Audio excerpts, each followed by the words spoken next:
Good day to you. My name is Arianna. Today I wanted to talk about empowerment. I felt inspired to share this concept because it's something that I've been exploring recently with my practice of yoga. And this isn't really a video about yoga, but more about the concept of empowerment itself and just some of the revelations I've had in relation to this topic. To me, the beginnings of empowerment emanate from the yellow ray energy center. This is the center of willpower, also known as the solar chakra.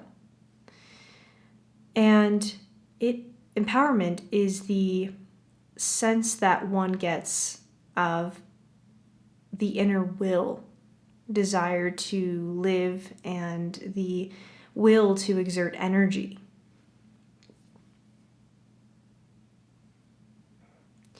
A person that is imbalanced in this area may be lazy or lethargic or unmotivated, and it may stem from overall depression or just a lack of a sense of self.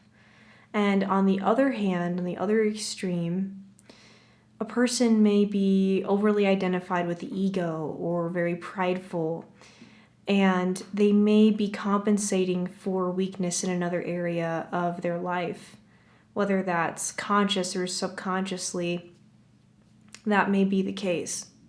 A person that is imbalanced in this area might show signs of being lazy or lethargic or unmotivated, and this may stem from an emotional imbalance such as depression, or it could be just generally lacking a sense of self or a sense of purpose in life and not knowing what they want to focus on and what they want to do. On the other extreme, a person imbalanced in this area may be overly identified with the ego or extremely prideful, and that might stem from an attempt to disguise weakness in a different area of the personality. True empowerment does not seek to compare oneself to the state of others, because it emanates from the unified acceptance of self, which is an inherent characteristic of source consciousness. You can also see this as the sacred fire or Agni, as understood in the Vedic tradition. So how do we cultivate empowerment? Empowerment is a discipline in and of itself, integrating the body, mind, and spirit, and it's an inherent characteristic of having a physical body. Empowerment is cultivated through active practice, but it does gain momentum and acceleration once the practice has begun to develop. But just before we get into that, let's talk about what empowerment is. Empowerment means recognition and application of one's own free will and personal sovereignty. Therefore, any action which one takes which betters the self also activates and strengthens the upper energy centers because it builds a solid foundation and purity of intent. Empowerment also means refraining from acts which do not contribute to a more unified sense of self or would in some way infringe upon another being's free will. Those who are empowered would generally seek to empower others, and they also would not sacrifice their own alignment in search of an external reward. They are balanced and whole within themselves, and they feel that they have everything they need internally because of the relationship they have with themselves as the creator. So referring back to the body, mind, and spirit, there are sort of three interlinking disciplines that can help cultivate a deeper sense of empowerment, an experience of empowerment in one's life. In the physical sense, the direct path to cultivating empowerment is by directing energy through the body. Positive physical exertion is key. It's not about pushing yourself to the point of extreme pain or overworking the body, but rather being in touch with the body and playfully looking to improve and move things around and explore flexibility and explore strength in a way that is positive for the body also to experience.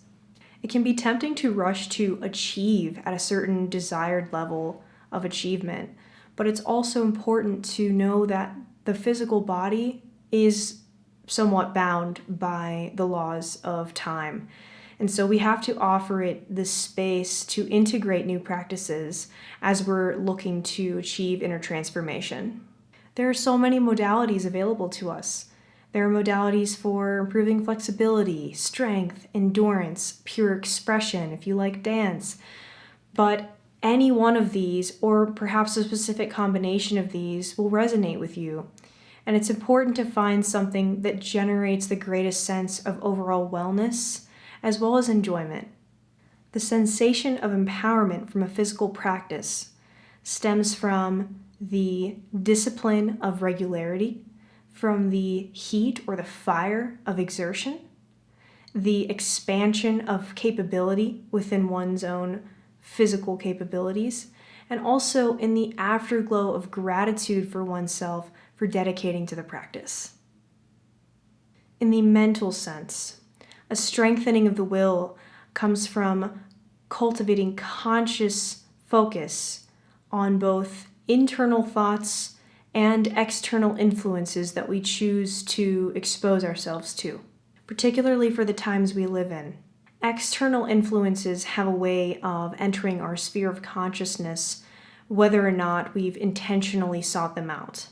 If you guys know what I'm talking about with algorithms. AI is a funny thing. We'll probably have to talk about that in and of itself in another episode. This is an especially important opportunity for the exercising of mental empowerment.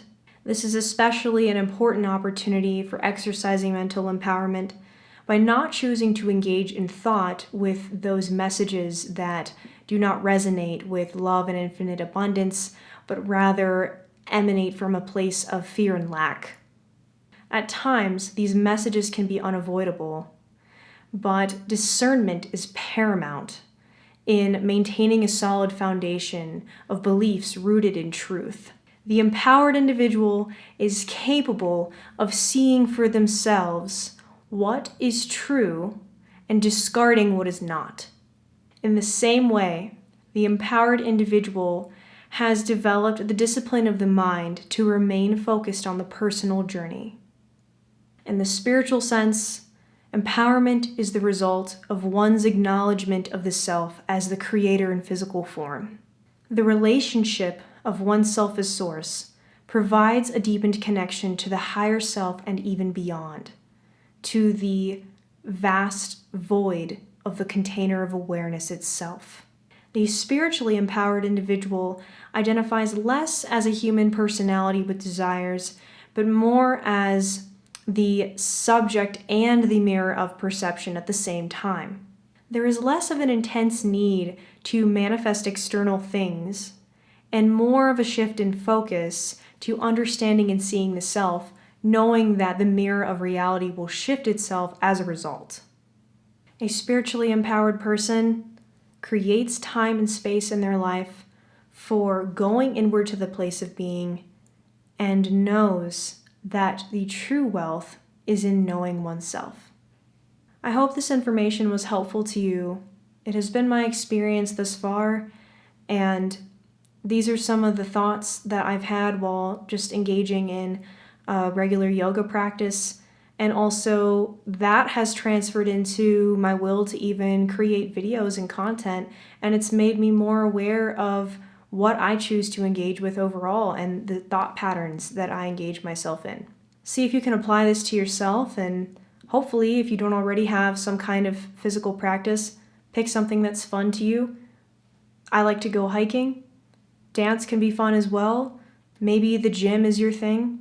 But whatever that is, it's about cultivating a sense of discipline to know the body and to be in touch with the body and explore your limitations while also respecting the limitations and finding the balance between transformation and having fun. Thank you very much for watching, and enjoy the rest of your day. Namaste.